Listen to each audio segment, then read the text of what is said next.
orang yang keluar dari rumahnya menuju rumah Allah untuk menuntut ilmu syar'i, maka sungguh dia sedang berjalan di jalan ilmu, dan itu akan memudahkannya untuk menuju surga Allah Subhanahu wa taala. Man salaka tariqan yatlubu fihi ilman salakallahu bihi tariqan min turuqil jannah. Barang siapa yang menempuh sebuah jalan yang ditempuhnya adalah jalan menuntut ilmu, maka Allah akan mudahkan jalannya untuk menuju surga Allah Subhanahu wa taala. Orang yang berangkat ke masjid untuk menuntut ilmu syar'i dianggap sebagai jihad fi sabilillah. Nabi alaihi salatu wassalam bersabda, "Man dakhala masjidana hadza," barang siapa yang memasuki masjid kami ini, yakni Masjid Nabawi, liyata'allama khairan, untuk belajar atau mempelajari kebaikan, au yu'allimuhu, atau dia mengajarkan kebaikan, kal mujahidi fi sabilillah, adalah seperti orang yang berjihad di jalan Allah. Mudah-mudahan kehadiran kita di rumah Allah yang mulia ini, tujuan kita hanya satu, untuk mencari ridha Allah tabaraka wa taala. Mudah-mudahan ilmu yang kita pelajari, ilmu yang memberikan keberkahan, yang menerangkan jalan kita dan senantiasa menjaga kita di jalan Allah Subhanahu wa taala.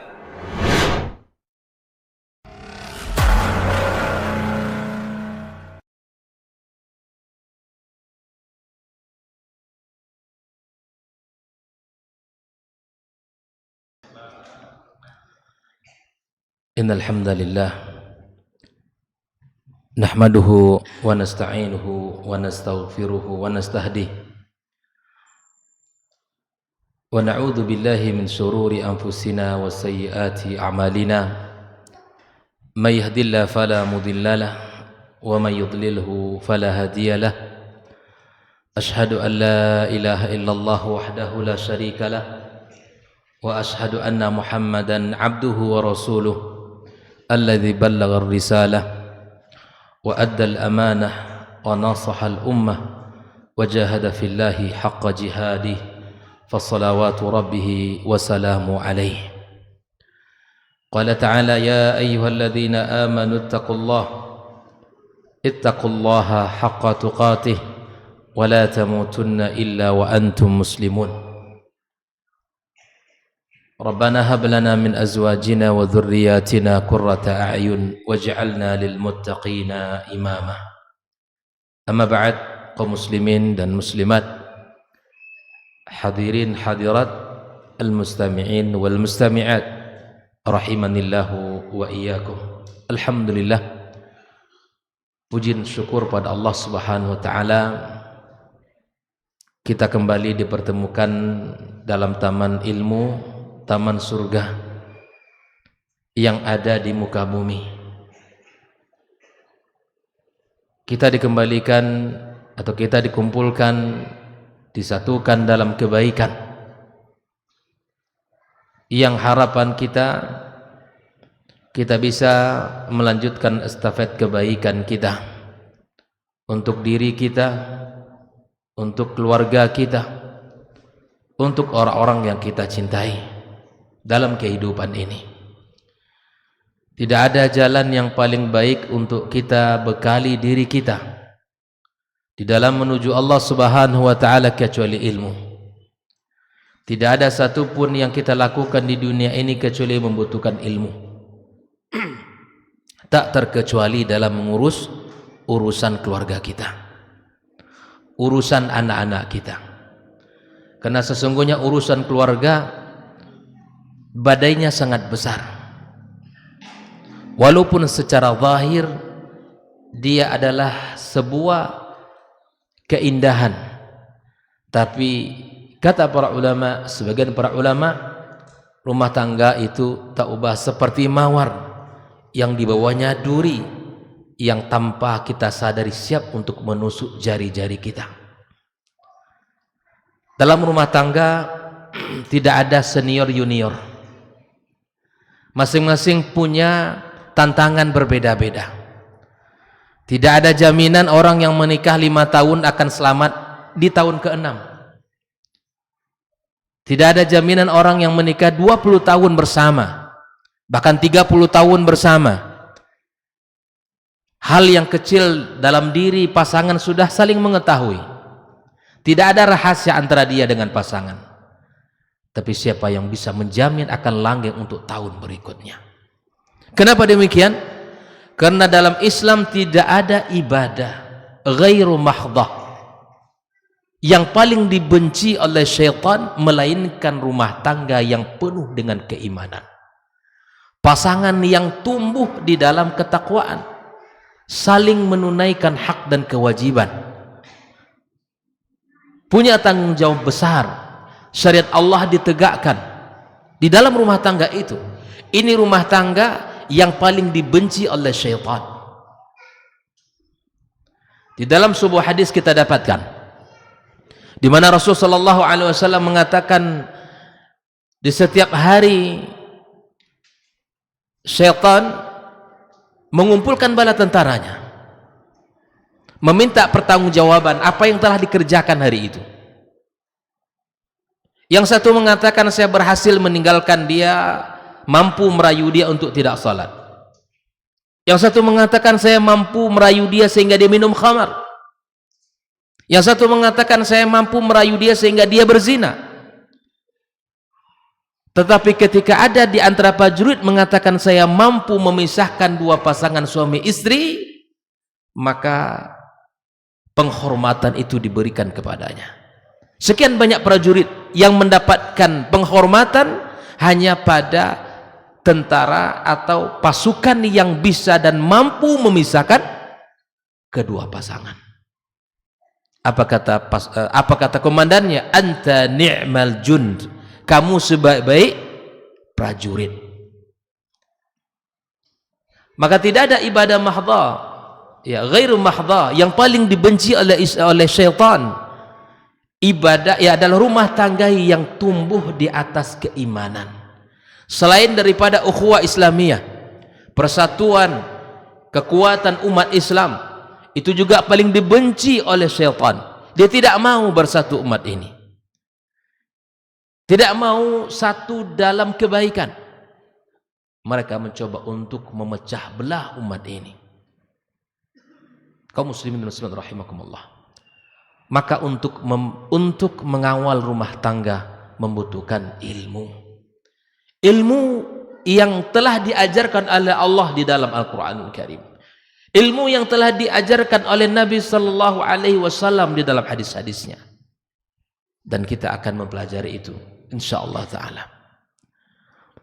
Kenapa kita belajar dan bicara tentang rumah tangga? Yang kedua, ikhwafillah, bahwa kehidupan rumah tangga ini adalah asas kebaikan bagi seseorang. Bahkan adalah tempat yang paling baik di zaman fitnah. Untuk menyelamatkan diri dari fitnah zaman yang sangat luar biasa, maka rumah adalah tempat yang paling baik bagi dia untuk menyelamatkan dirinya. Itu ada keluarganya, ada istri dan anaknya. Adalah tempat yang paling nyaman untuk menjaga diri dari hantaman fitnah di zaman ini. Bahkan Nabi SAW ketika ada salah seorang yang tergoda oleh wanita di luar rumah sana, apa wasiat Nabi kepada dia? Irji' ila baiti, kembali ke rumahmu, kembali ke rumahmu segera, jangan berlama-lama di luar, karena fitnahnya begitu besar. Karena sesungguhnya apa yang ada pada wanita yang membuat kamu tergoda, itu pun ada di rumahmu. Segera kembali ke rumah. Bahkan dalam urusan kehidupan bukan hanya berakhir dengan berakhirnya hayat kita. Ketika seseorang masuk ke alam barzakh, kata Nabi SAW, di saat seseorang selamat dari ujian berat yang ditanya oleh para malaikat, siapa Rabbmu, siapa nabimu, dan apa agamamu? Tidak semua orang mampu menjawabnya, dan tidak semua orang selamat. Hanya orang-orang yang diberikan oleh Allah Subhanahu wa taala taufik di dunia ini untuk beribadah dan beriman yang benar kepada Allah Subhanahu wa taala. Setelah dia lulus dalam dalam pertanyaan yang sangat besar itu, maka dia berseru kepada Allah, ya Rabbi aqimis sa'ah. Wahai Rabbku, tegakkan hari kiamat. Meminta kepada Allah. Dalam sebuah hadis Barra' ibn Azib disebutkan bahwa dia meminta kepada Allah, ya Rabbi aqimis sa'ah. Tegakkan hari kiamat. Kenapa dia meminta kepada Allah? Ikhwafillah. Kata dia, akan aku kabarkan kepada keluargaku. Akan aku kabarkan kepada orang-orang yang aku cintai bahwa aku adalah orang yang selamat. Untuk kehidupan di alam yang kekal abadi ditentukan oleh permulaan kita di alam barzakh. Untuk keselamatan perjalanan kita di dalam menuju surga Allah diawali dengan pertamanya kita di alam barzakh. Kalau di alam barzakh kita selamat, maka perjalanan berikutnya akan lebih mudah.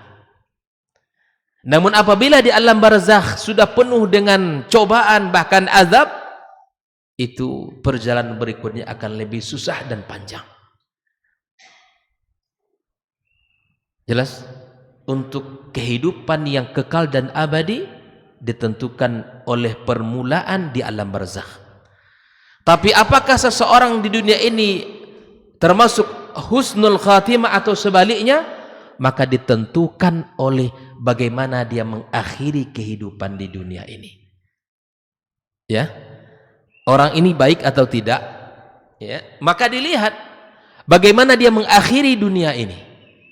Kalau dia mengakhiri dengan husnul khatimah, insya Allah itu akan membantu dia awal perjalanan yang baik untuk alam setelah alam dunia ini. Oleh itulah ikhwafillah rahimakumullah, kita belajar tentang keluarga. Karena keluarga itu adalah kekuatan besar umat ini. Kekuatan besar negara ini adalah ada pada keluarganya. Kualitas negara itu ditentukan oleh kualitas masyarakat. Kualitas masyarakat berawal dari sebuah titik yang harus diperhatikan, yaitu kekuatan keluarga. Hari ini kita akan bicara dan terus akan bicara tentang keluarga agar kita sama-sama memperbaiki keadaan dan kondisi kita. Saya katakan sekali lagi bahwa berumah tangga bukan hanya sekedar kita mendapatkan keturunan, bukan hanya sekedar kita mengakhiri masa lajang kita atau sekedar orang menikah kita, tidak. Tapi lebih daripada itu Islam menginginkan bahwa dengan pernikahan yang diikat dengan mitsaqan ghalidhan, Allah menginginkan kita memakmurkan bumi ini. Ada orang yang akan melanjutkan estafet kebaikan kita, perjuangan kita. Oleh karena itulah nabi-nabi pilihan, para rasul-rasul pilihan, mereka selalu bermohon kepada Allah, meminta kepada Rabb agar mereka diberikan juga anak dan keturunan. Di antara doanya, Rabbi la tadharni farda wa anta khairul warithin. Ya Rabb, jangan engkau jadikan aku sendirian di dunia ini tanpa punya keturunan. Rabbi habli minas salihin, dan seterusnya.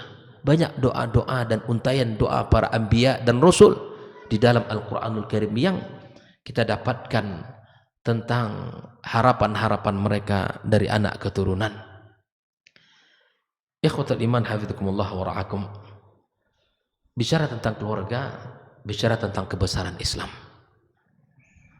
Karena tidak akan mungkin kebesaran umat ini hadir tanpa mengawali pembicaraannya dari keluarga-keluarga muslim.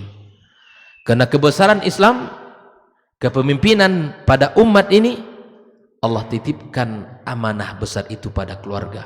Sebagaimana doa yang sering kita baca, Rabbana hablana min azwajina wa dhurriyyatina qurrata a'yun waj'alna lil muttaqina imama.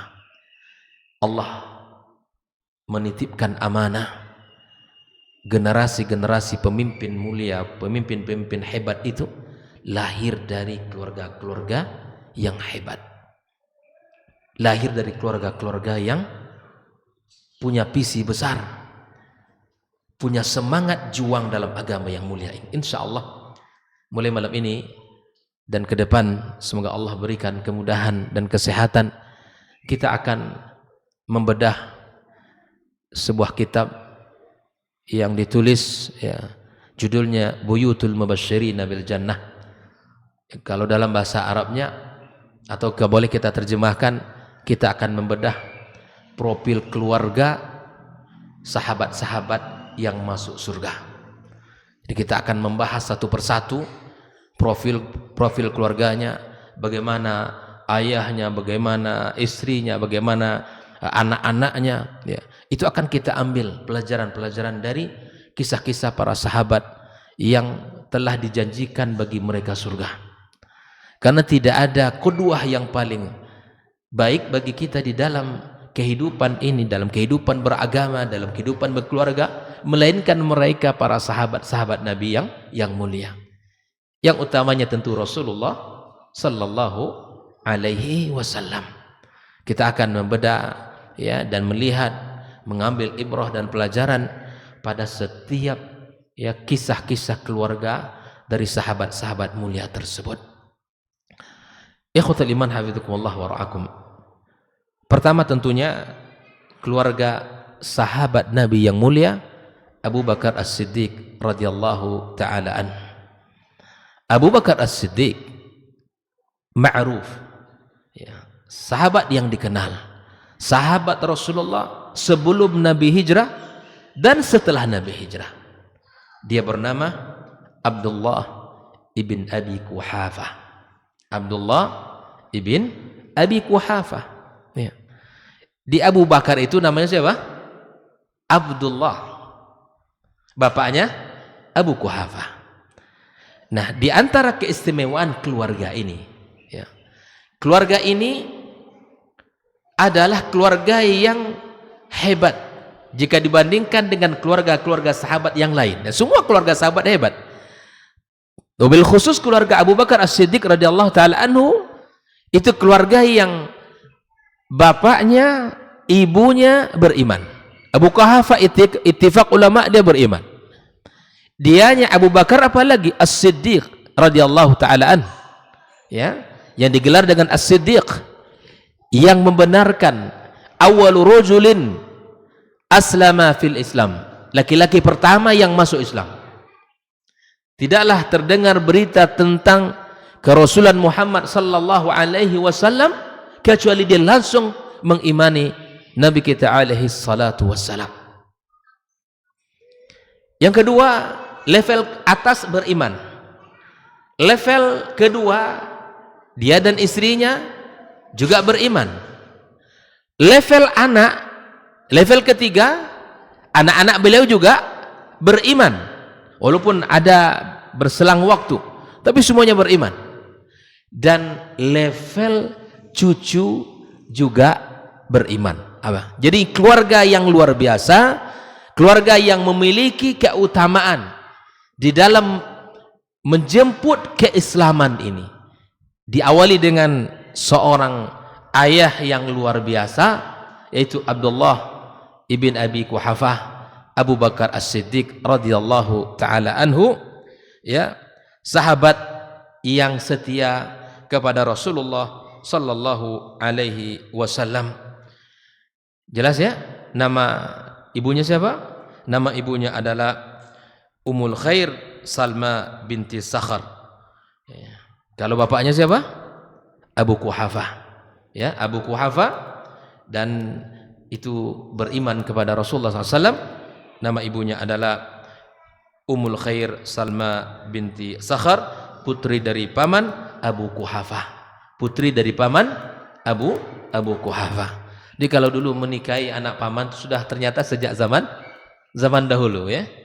Menikahi anak paman, ya, itu sudah biasa sejak zaman dahulu juga sudah ada. Kalau kita lihat Rasulullah SAW, kalau kita lihat Abu Bakar dengan rentang usia dengan Rasulullah SAW Itu terpaut lebih kurang 3 tahun antara Abu Bakar dengan Rasulullah SAW. Ya, Abu Bakar lebih muda 3 tahun setelah 3 tahun berapa bulan dari Rasulullah Sallallahu Alaihi Wasallam. Ini kalau kita lihat rentang usia, ya, lebih muda 3 tahun, dan subhanallah keluarga menjadi keluarga pilihan yang membackup dakwah Rasulullah Sallallahu Alaihi Wasallam. Kemudian kalau kita berbicara tentang bagaimana sifat fisiknya, ya. Fisiknya Abu Bakar seperti apa? Seorang yang tampan, laki-laki yang tampan berkulit putih, namun badannya agak sedikit kurus, wajahnya agak pipih, kemudian matanya cekung. Inilah beliau. Ada warna di wajahnya mirip dengan pewarna kuku. Disebutkan oleh para ahli sirah demikian. Orang tidak terlalu besar, ya, tetapi jiwa yang besar, iman yang tebal, itu menjadi tempat di mana Rasul sallallahu alaihi wasallam ya selalu meminta dan selalu menjadi sahabat dimanapun Nabi sallallahu alaihi wasallam berada. Bahkan ketika dia sudah masuk Islam, 10 dari 10 sahabat yang dijamin masuk surga, itu rata-rata masuk dari dakwahnya Abu Bakar As-Siddiq radhiyallahu taala. Dakwah beliau, bahkan dengan harta dia. Ini juga pelajaran mahal dari keluarga Abu Bakar As-Siddiq radhiyallahu taala anhu. Berjuang dengan hartanya, ikhwah fillah rahimakumullah. Berjuang dengan harta dalam keluarga untuk membela agama Allah Subhanahu wa taala. Abu Bakar As-Siddiq membebaskan para budak-budak. Para budak-budak di kota Mekah dibebaskan oleh beliau. Sehingga ada di antara keluarganya Abu Bakar itu yang mengatakan, "Wahai Abu Bakar, kamu bebaskan yang lain. Kamu ajak yang lain untuk Islam. Kenapa kamu bebaskan orang-orang budak yang tidak bernilai ini?" Coba lihat perkataan beliau. Kata dia, "Yang aku lakukan ini hanya semata untuk Allah. Saya tidak menginginkan dari mereka ini apa-apa. Yang saya keluarkan dari harta benda saya adalah menjalankan syariat Allah, membebaskan mereka, mengajak mereka untuk Islam. Tidak menginginkan unsur dunia." Pelajaran mahal dalam keluarga kita, ikhwah fillah. Keluarga hendaklah menjadi penopang terhadap dakwah ini. Bukan sebaliknya. Bukan menjadi keluarga yang memusuhi Islam, bukan menjadi keluarga yang menghalangi dakwah ini, tapi jadilah keluarga muslim yang menopang dakwah Islam ini, sebagaimana keluarga Rasulullah, keluarga Abu Bakar As-Siddiq radhiyallahu taala anhu. Lihat, sebagai bukti penopang dakwah, ketika Rasul sallallahu alaihi wasallam hijrah ke kota Madinah, maka keluarga yang mulia ini membagi tugas sesuai dengan kapasitas. Abu Bakar As-Siddiq menemani Rasul sallallahu alaihi wasallam dalam perjalanan hijrah. Dalam perjalanan hijrahnya, Abdullah ibn Abi Bakar As-Siddiq radhiyallahu taala anhu adalah orang yang ditugaskan mencari berita-berita, mencari kabar di kota Mekah, seperti apa kondisi dan keadaan. Itu tugasnya. Sedangkan Asma binti Abi Bakar As-Siddiq radhiyallahu taala anhu, tugasnya sangat luar biasa. Seorang gadis, seorang wanita yang punya tugas besar mengantarkan makanan untuk naik ke bukit. Jelas ya? Kalau naik hari ini kita itu 2 jam lebih, Pak. Terjal luar biasa. Sampai digelar dengan seorang wanita dzatun nitaqaini, wanita yang memiliki dua selendang. Asma ini peran besar dalam dakwah, keluarga yang luar biasa. di dalam menopang dakwah Rasul sallallahu alaihi wasallam. Digelar dengan Dzatun Nitaqaini, selendang beliau ini dibelah dua oleh Asma. Panjang dibelah dua sama dia, tidak punya tali. Yang satu digunakan untuk mengikat makanan di perutnya. Bayangkan. Ditulis dengan tinta emas dengan gelar Dzatun Nitaqaini. Asma. Adapun penggembala kambing yang menjaga domba-domba dan kambing-kambing Abu Bakar Siddiq menyiapkan diperah susunya, diambil untuk makanan yang diantarkan kepada Rasulullah sallallahu alaihi wasallam. Bayangkan totalitas keluarga ini membantu dakwah Islam. Apa yang bisa kita lakukan hari ini? Dengan mengikuti kajian, ajak keluarga kita. Mengamalkan sunnah-sunnah Rasulullah SAW, ajak keluarga kita. Jangan kita menjadi penyulut dakwah, menjadi orang yang membenci kepada dakwah ini. Karena sesungguhnya dakwah ini adalah amanah yang mesti kita jaga. Keluarga-keluarga muslim punya tanggung jawab di hadapan Allah tentang apa yang ia lakukan di dunia ini. Jadilah keluarga penopang dakwah. Jadilah keluarga yang selalu berada di atas perintah Rasulullah sallallahu alaihi wasallam. Seperti keluarganya Abu Bakar As-Siddiq radhiyallahu taala anhu. Ikhwatal iman, hafizakumullah wa ra'akum. Kalau kita melihat keluarga beliau, mari kita lihat siapa saja yang menjadi keluarga Abu Bakar As-Siddiq radhiyallahu taala anhu. Abu Bakar As-Siddiq radhiyallahu taala anhu menikah dengan 4 istri.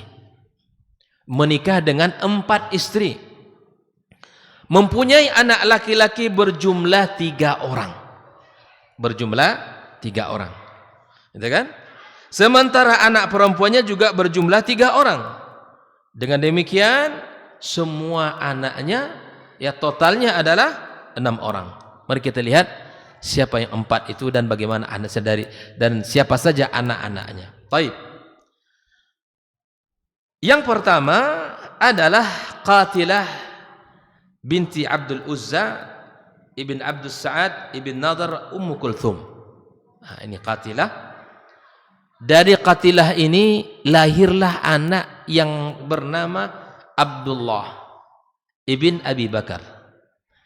Yang kedua Asma yang digelar dengan Dzatun Nitaqaini.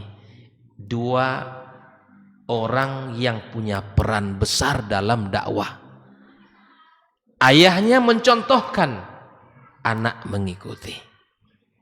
Ayahnya orang yang teguh dalam agama, anak pun mengikuti.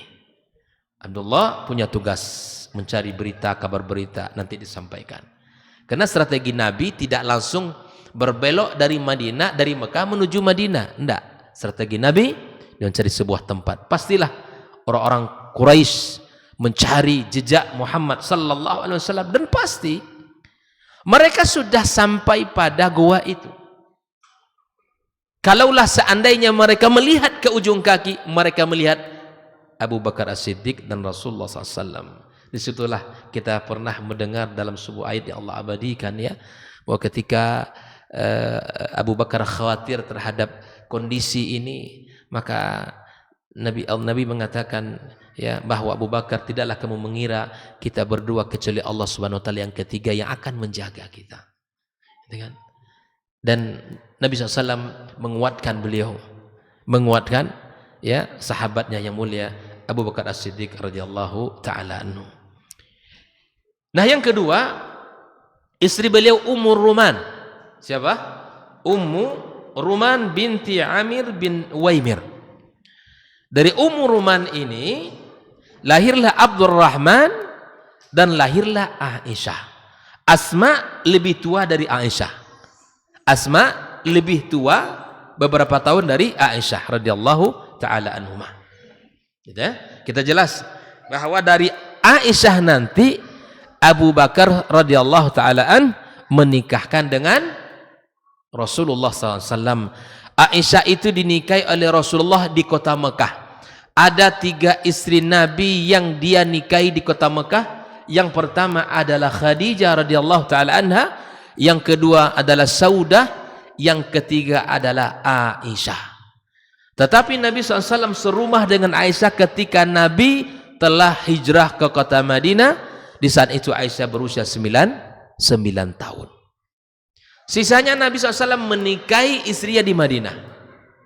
Istri Nabi 11 orang yang hidup bersama Rasul sallallahu alaihi wasallam di kota Madinah itu 9 orang sampai beliau wafat.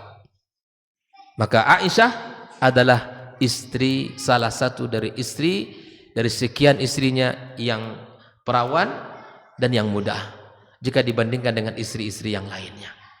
Dan Aisyah radhiyallahu taala anha adalah wanita cerdas yang menjadi guru bagi para sahabat setelah wafatnya Rasulullah sallallahu alaihi wasallam, karena masih ada usia Aisyah lebih kurang 40 tahun menjadi guru para sahabat tentang Islam, karena banyak hadis-hadis yang riwayatkan oleh Aisyah radhiyallahu taala anha. Wabil khusus berkaitan dengan riwayat-riwayat rumah tangga lebih banyak diriwayatkan oleh Aisyah radhiyallahu taala anha. Bagaimana Rasul di rumahnya, yang menceritakan siapa? Aisyah radhiyallahu taala anha. Nabi sallallahu alaihi wasallam kata beliau, min akramin nas wa altafin nas. Itu Aisyah yang menceritakan. Nabi itu laki-laki yang paling lembut dan laki-laki yang paling mulia. Dia yang menceritakan bagaimana Rasul di rumah. Kata dia, Nabi mengerjakan pekerjaan rumah. Bayangkan, Nabi SAW mengerjakan pekerjaan rumah. Masa kita tidak mampu dan tidak mau mengerjakan pekerjaan rumah yang bisa kita lakukan? Sebagai ikutan kita Rasul SAW, kita bisa mencontoh dia, melakukan apa yang bisa kita lakukan di rumah. Sering saya sampaikan, seseorang di rumah ya memegang sapu itu bukanlah aib, bahkan mencuci piring bukanlah aib, membersihkan rumah sebagaimana istri kita membersihkan rumah kita bukan aib. Perkara yang biasa dalam kehidupan rumah tangga. Tidak ada yang menjadi aib dalam hal itu, karena Nabi kita yang mulia melakukannya. Kemudian istri beliau yang ketiga adalah Asma binti Umais bin Ma'ad ibn Taim. Nama anaknya adalah Muhammad. Kemudian istri beliau yang keempat Habibah binti Kharijah bin Zaid ibn Al-Khazrajiyah Al-Ansariyah. Inilah, dan dari sini lahirlah nama anaknya Ummu Kulthum. Inilah istri daripada Abu Bakar As-Siddiq radhiyallahu taala anhu dan anak-anak beliau ya daripada Abu Bakar As-Siddiq radhiyallahu taala anhu. Maka silakan ya kalau ingin meniru dia ini gitu ya, dari sisi mana saja, dari jumlah anak silakan, atau dari sisi poin yang pertamanya juga silakan, sebagai qudwah bagi orang-orang yang mampu untuk itu ya. Ikhwah fillah kaum muslimin rahimakumullah. Itulah keluarga beliau. Adapun momen-momen atau peristiwa-peristiwa yang mana Abu Bakar As-Siddiq radhiyallahu taala anhu bersama putrinya, karena memang paling banyaknya rumah tangga Rasul sallallahu alaihi wasallam itu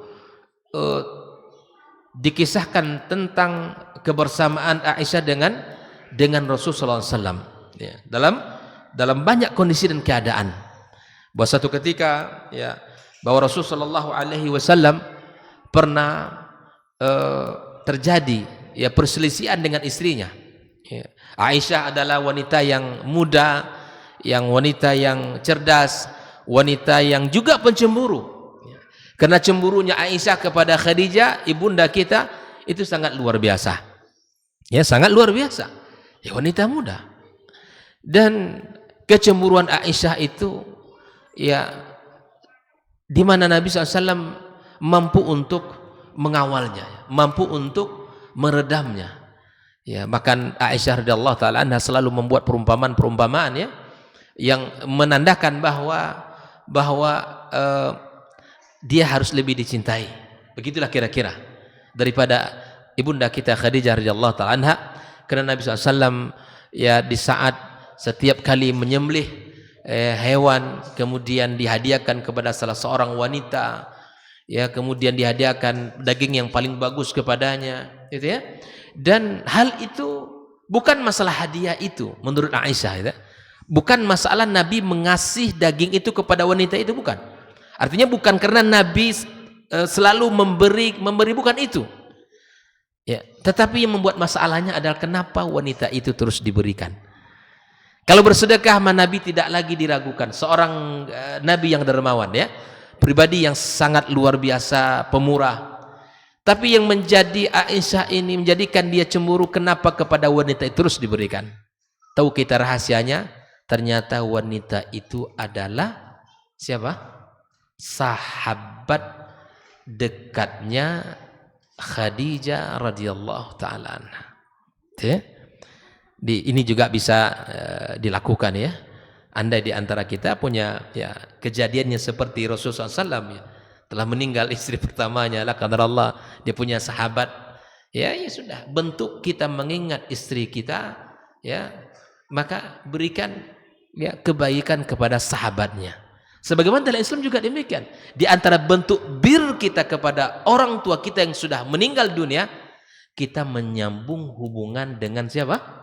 Sahabat ayah kita, teman akrab ayah kita, atau teman akrab ibu kita. Kita sambung hubungan silaturahim kita, kita berbuat baik kepadanya. Ini luar biasa dalam Islam. Nah sampai-sampai Aisyah radhiyallahu taala anha ya mengatakan bahwa jika seandainya ada sebuah lahan yang satu sudah dimakan oleh hewan-hewan yang lain, ya, yang satu lahan masih hijau, kira-kira ya Rasulullah, ya kemana engkau tambatkan hewan ternakmu? Ini bahasa tinggi, gitu ya.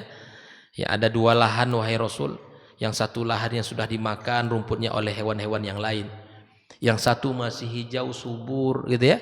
Kira-kira kalau engkau punya hewan ternak, kemana engkau bawa ya hewan ternak itu? Maka tentulah Nabi ya sallallahu alaihi wasallam faham, ya, tentu Nabi lebih cerdas lagi, gitu kan, memahami perkataan ini. Nah tentulah kata Rasulullah SAW, saya akan menambatkan hewan saya ke tempat yang subur dan hijau, ya. Inilah baginda kita sallallahu alaihi wasallam. Nah satu ketika, ya, Abu Bakar As-Siddiq radhiyallahu taala anhu, ya, mendengarkan pertikaian di rumah tangga Rasulullah SAW, ya, di rumah tangga Rasulullah Sallallahu Alaihi Wasallam, antara siapa? Anak beliau Aisyah dengan siapa?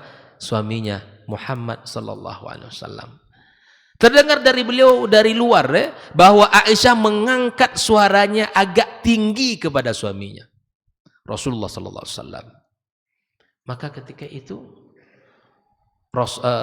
Abu Bakar As-Siddiq radhiyallahu ta'ala meminta izin kepada Rasulullah untuk masuk ke rumahnya dan ingin memberikan pelajaran kepada anaknya. Nah ini, ingin memberikan pelajaran kepada anaknya. Ya. Maka ketika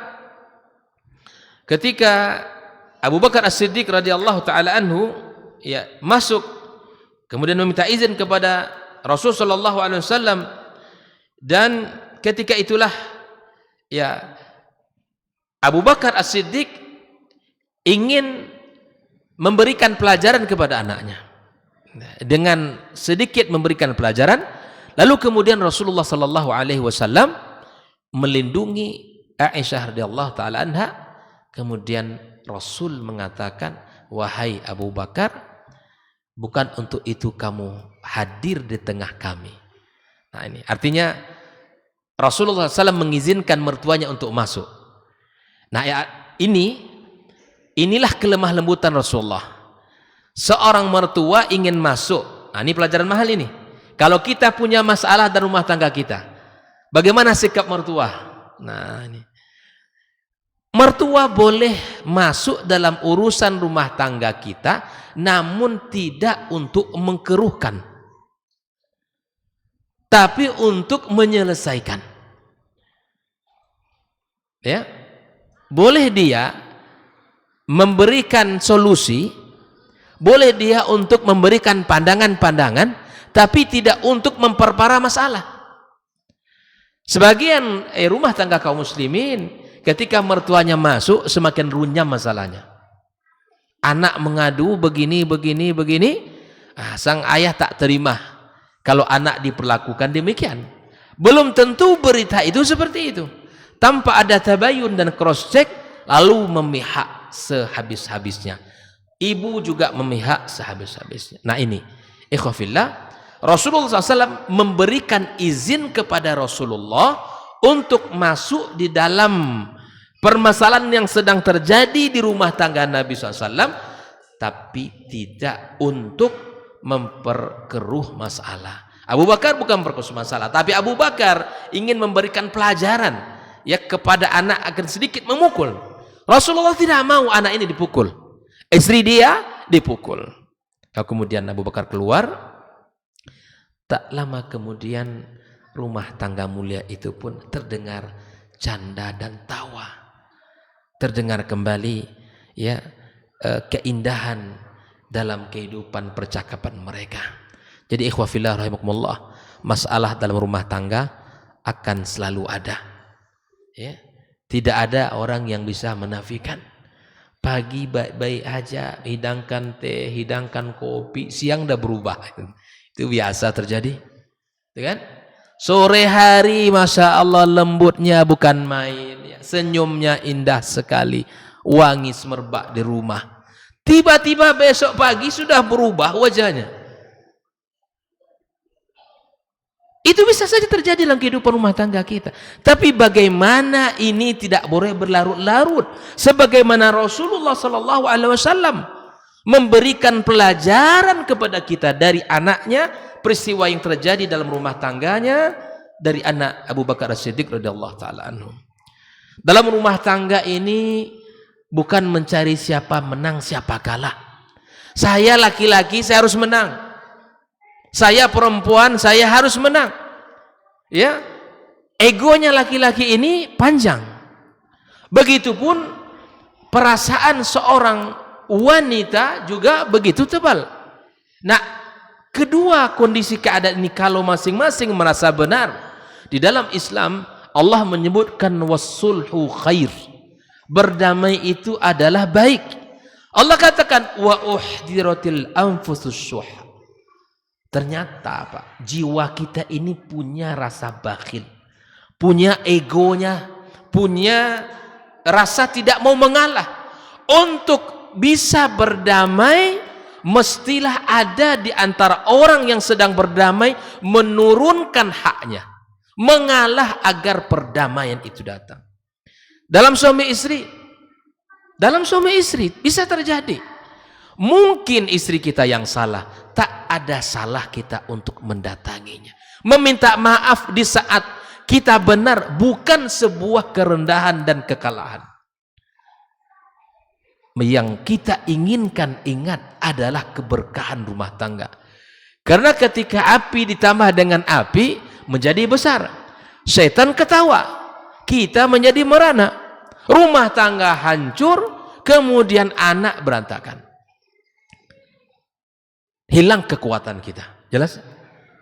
Pertikaian antara saudara-saudara, yang abang merasa benar, yang adik pun merasa benar. Mungkin kedua-duanya punya punya kebenaran, tapi mesti ada yang menurunkan haknya, yang mengalah atas saudaranya, menurunkan rasa benar yang ada di hatinya. Sudah, demi perdamaian, demi kebaikan, saya mengalah.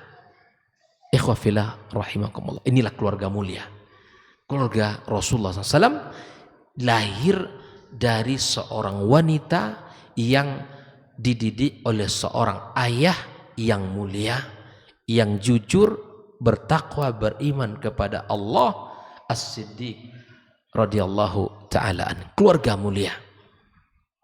Keluarga yang indah. Azan? Masuk waktu? Ya. Gimana di sini? Azan dulu. Enggak tahu azan.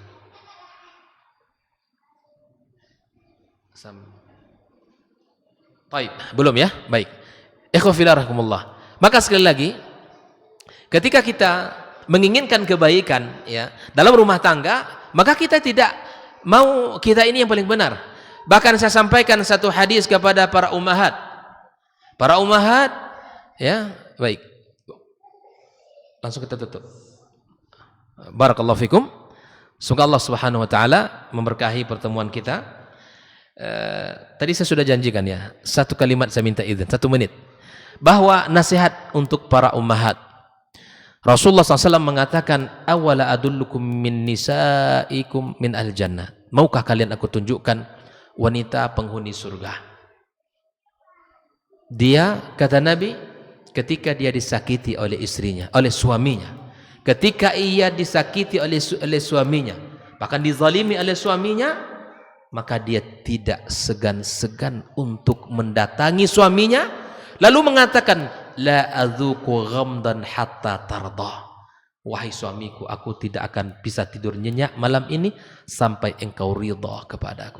Walaupun dia tersakiti, walaupun dia terzalimi, dia mulia datang meminta maaf kepada suami. Dia bukan kalah, tapi mulia. Dia bukan hina, tapi orang-orang yang dimuliakan Allah SWT. Barakallahu fikum. Wa sallallahu ala nabiyyina Muhammadin wa sallam. Wa subhanakallahumma bihamdika asyhadu an la ilaha illa anta astaghfiruka wa atubu ilaik. Wassalamualaikum warahmatullahi wabarakatuh. Di para sahabat itu, kaum muslimin, yang terbayang bagi mereka itu adalah infak. Yang terbayang bagi mereka adalah sebuah kebahagiaan, keselamatan di akhirat yang kekal dan abadi di sisi Allah Tabaraka wa Ta'ala.